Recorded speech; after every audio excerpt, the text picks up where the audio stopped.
গরমের ঋতু নিজের চরমে পৌঁছেছে আর তাপমান খুব বেড়ে গেছিল। সুরেশ আর রমেশ নিজের হাতে খালি বালতি নিয়ে পুকুরের ধারে দাঁড়িয়েছিল। দুজনকে খুব চিন্তিত দেখাচ্ছিল।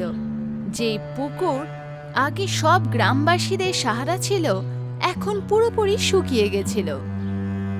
রমেশ ভাই, এবার তো সহ্যের বাইরে চলে যাচ্ছে। দেখো এই পুকুরটা দেখো, এক ফোঁটা জলও বেঁচে নেই। এমন মনে হচ্ছে যেন সূর্য সব জল খেয়ে নিয়েছে। সঠিক বলেছ সুরেশ, গত কয়েক বছরে এত গরম কখনো পড়েনি। যদি আর কয়েকদিনের মধ্যে বৃষ্টি না হয় তাহলে আমরা সবাই সেদ্ধ হয়ে যাব। এখন জল খাওয়ার জন্য ওই 5 মাইল দূর ওই কুয়ার কাছে যেতে হবে। আর ওখানে এত লাইন হয় যে স্নানের কথা তো ভুলেই যাও, যে খাবার জলও পাওয়া যাচ্ছে না। দুজনকে উদাস দেখাচ্ছিল। তারপর ওরা দুজনে সেখান থেকে চলে গেল আর ঘরের দিকে যেতে লাগলো। ঘরে সুনিতা রান্নাঘরে খাবার বানানোর চেষ্টা করছিল। বাইরে খুব গরম ছিল আর রান্নাঘরে আরো গরম মনে হচ্ছিল। গরমের চোটে বাসনও ভেঙে গেছিল। তার মধ্যে থেকে জল পড়ছিল, যেখান থেকে মাটি ভিজে যাচ্ছিল। তখনই রমেশ রান্নাঘরে এলো আর ভেঙে যাওয়া বাসন দেখতে লাগলো। দেখো, এটা 3 নম্বর ঘড়া, যেটা আজকে খারাপ হয়ে গেল। এত গরম যে মাটির ঘড়াও জলকে ঠান্ডা রাখতে পারছে না, মাটি শুকিয়ে ফেটে যাচ্ছে। এটা তো খুব খারাপ হলো। খাওয়ার জল এমনিতেই কম রয়েছে, তারপরে এই মটকাটাও খারাপ হয়ে গেছে। বাইরের রোদ দেওয়াল ঠাওয়াল শুকিয়ে দিচ্ছে। পুরো দুপুর বেলায় আমি শুধু ঘাম পচতে থাকি। ঘরের ভেতরে হাওয়া যেন থেমে গেছে। গ্যাস জ্বালানোর সাহস হয় না। আমরা কি এই গরমের কিচ্ছু করতে পারবো না? মাটি আর জল যখন একসাথে থাকে তখন কুলার হয়ে যায়, কিন্তু যখন মাটি শুকিয়ে যায় তখন ও ফাটতে শুরু করে। এখন তুমি কি ভাবছো? আমি একটু বড় জিনিস ভাবছি সুনিতা। রমেশ ছড়িয়ে যাওয়া জল দেখতে লাগলো। সুনিতা ওকে দেখে চিন্তায় পড়ে গেল। কিছুক্ষণ পর মহেশ বড় গাছের তলায় ছায়ায় চৌপালে বসেছিল। তীব্র রোদ থেকে একটু স্বস্তি ছিল, কিন্তু গরম এখনো সেরমই ছিল। তখনই রমেশ আর সুরেশও সেখানে এসে পৌঁছালো। দুজনকে চিন্তিত দেখাচ্ছিল। কি অবস্থা তোমার? শুনলাম যে তোমাদের গ্রামের মটকাটাও গরমে ফেটে গেছে। হ্যাঁ, অবস্থা খুব খারাপ। সবার বাড়ির একই অবস্থা, গরমের দেওয়ালের বাইরে বেরিয়ে যাচ্ছে। এটা প্রকৃতির নিয়ম বাবা। আমি তো দুপুরবেলা বাড়ির থেকে বেরোনোই ছেড়ে দিয়েছি, কিন্তু ঘরের ভেতরেও তো শান্তি পাচ্ছি না মহেশ। আমি একটা বিষয় ভেবেছি। আমাদের পূর্বপুরুষরা বলতো যে মাটির নিচে ঠান্ডা থাকে, তাই আমরা যদি মাটির নিচে গভীরে যাই তাহলে ওখানে তাপমাত্রা একটু কম হতে পারে। তাহলে কি এবার তুমি পাতালে গিয়ে থাকবে রমেশ? গরম মাথায় উঠে গেছে নাকি তোমার? না মহেশ, পাতাল না। আমি নিজের বাড়ির মাঝখানে একটা বড় গর্ত করব, ওখানে জল ভরবো, তারপরে ঘরের ভেতরে একটা মাটির সুইমিং পুল বানাবো। মহেশ ওর কথা শুনে হাসতে লাগলো। ও ওদের এই বিচারের ঠাট্টা মারতে লাগলো। ঘরের ভেতরে সুইমিং পুল? তুমি পাগল হয়ে গেছো নাকি? ঘরের মাটি ভিজে যাবে, ঘর ভেঙে পড়বে, আর এত জল আনবে কোত্থেকে? নেউকে বাঁচানোর পদ্ধতি আমার কাছে জানা আছে। আর জলের জন্য আমরা বৃষ্টির বাঁচার জলের ট্যাঙ্ক ব্যবহার করব। যেটুকুনি অল্প জল বেঁচে আছে সেটাকে আমরা সঠিক জায়গায় ব্যবহার করব। মহেশ এখনো ওদের কথায় বিশ্বাস করছিল না, কিন্তু সুরেশ ওর আইডিয়া একটু ঠিক মনে হচ্ছিল। রাতের সময় রমেশ নিজের বাড়িতে হাতের সাহায্যে ঘরের মাপ নিচ্ছিল। সুনিতা ওকে দেখে চিন্তায় পড়ে গেল। মহেশ ভাই ঠিক বলছিল, ঘরের ভেতরে গর্ত করা কি ঠিক হবে? যদি ঘরের দেয়ালে ফেটে যায় তো? সুনিতা, আমি দেওয়ালের কাছে খুঁজছি না, আমি ঘরের মাঝখানে একটা গোল ঘেরা বানাচ্ছি। এমন টেকনিকে বানাবো এটা যে এর মধ্যে নরম মাটি আর কয়লার টেপ লাগাবো।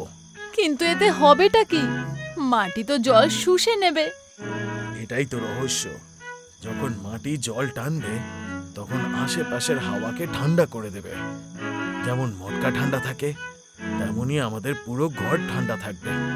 আর আমরা ওই জলের মধ্যে বসতেও পারবো। ও মাটিতে চক দিয়ে লাইন বানালো আর কোদাল ওঠালো আর মাটি ভেঙে নিজের কাজ শুরু করে দিল। পরে সকালবেলায় রমেশ নিজের কাজ মোটামুটি শেষ করে ফেলেছিল। ও নিজের ঘরের মাঝখানে একটা বড় আয়তকার গর্ত করেছিল। রমেশ আর সুনিতা সেই গর্তের মধ্যে দাঁড়িয়েছিল। রমেশ নিচের মাটিটা ছুঁয়ে সেটার তাপমান অনুভব করছিল। দেখো সুনিতা, মাটির নিচের তল কিন্তু এখনো ঠান্ডাও আছে। রোদের জন্য উপরের স্তরটা শুধুমাত্র শুকিয়ে গেছে। হ্যাঁ, আমি অনুভব করতে পারছি। এখানে নিচে দাঁড়িয়ে থাকলে অত গরম লাগছে না যতটা ওপরে মনে হচ্ছিল। তখনই সুরেশ ঘরের ভেতরে এলো। ও গর্তটা দেখে চমকে উঠল। আরে বাপরে রমেশ, তুমি তো নিজেই নিজের ঘর ভেঙে ফেলেছো। আমি ভেবেছিলাম তুমি মজা করছো। মজা আমি করতে পারি না সুরেশ। এসো, আমাকে সাহায্য করো। যদি আজকে আমরা এটা পূরণ করতে পারি তাহলে কালকে আমরা আরামে ঘুমাতে পারবো। বন্ধু, আমি খুঁড়তে তো পারবো না, আমার পিঠে ব্যথা রয়েছে, কিন্তু বাইরে থেকে আমি ভেজা মাটি নিয়ে আসতে পারবো, যেটা সুইমিং পুলের কিনারে পড়ে আছে এমনি, যেটা জল আটকাতে বাধ্য করবে। হ্যাঁ, ওটাই চাই। ওই মাটিটাকে গর্ত করে এখানে আমরা বিছিয়ে দেব। যাও সুরেশ, তাড়াতাড়ি নিয়ে এসো। এরপর সুরেশ সেখান থেকে চলে গেল। রমেশ গর্তটা আরো সঠিক আকার দিতে লেগে গেল আর সেখানে বসার জন্য কিছু জায়গাও তৈরি করলো। কিছুক্ষণ পর সুরেশ মাটির কিছু বস্তা নিয়ে ওখানে এলো। ওর সাথে মহেশও এলো। তাহলে এইটা হলো তোমার সুইমিং পুল। এটা তো বড় একটা গর্ত মনে হচ্ছে। এতে জল পড়তেই এটা নোংরা হয়ে যাবে না। এর মধ্যে আমরা ভেজা মাটি লাগাবো, যেটা এই জল আটকে দেবে আর এটাকে নোংরা হতে দেবে না।